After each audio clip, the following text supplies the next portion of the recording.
आज रउआ लोगन के बीच में छोटू और आरती के बहुत ही दुख भरी कहानी सुनावे जा रहल बानी। ये गाना के भाव समझे के बा और बुझे के बा। देखी एक बेटी अपना समाज के बीच में का कहत बिया गाना के माध्यम से।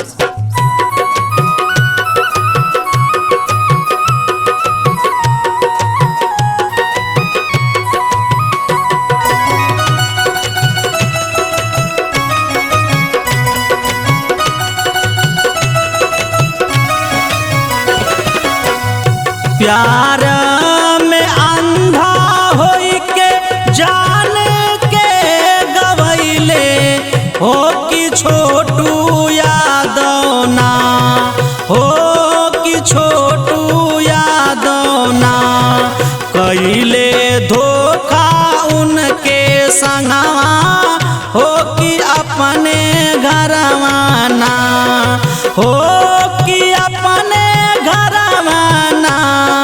हो कि अपने रे घरवाना कैले धोखा उनके संगवा हो कि अपने घरवाना।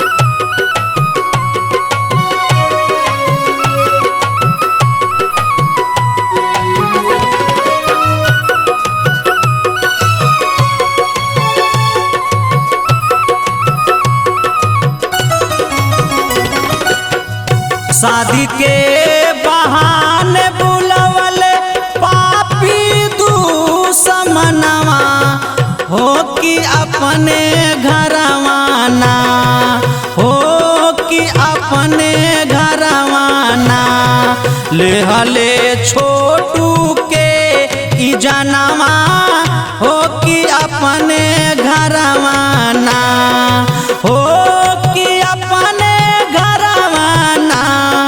हो कि अपने घरवाना कैले धोखा उनके संगवा हो कि अपने घरवाना।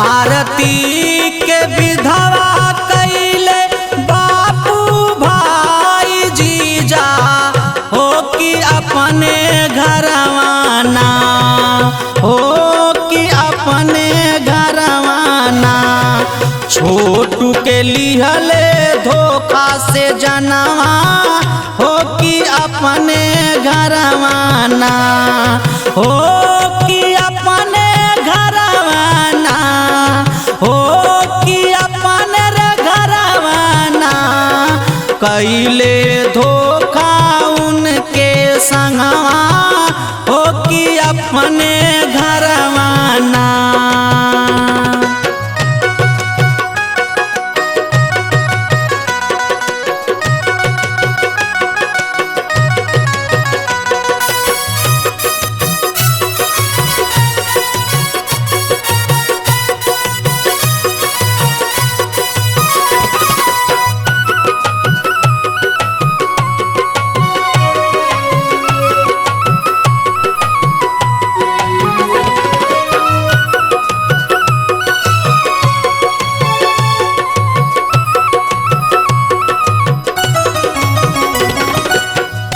हाथ जोड़ विनती करीले सुनाई जहनवा हो कि हमरो विनती ना हो कि हमरो विनती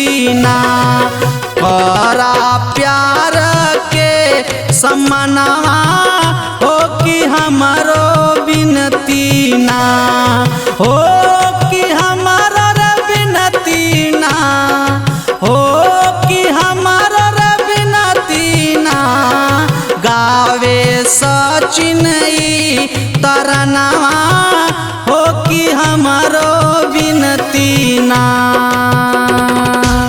सभी श्रोतागण के हम सचिन ऋतुराज गोड़ छू के गोड़ लगतानी और आशीर्वाद के आकांक्षा है।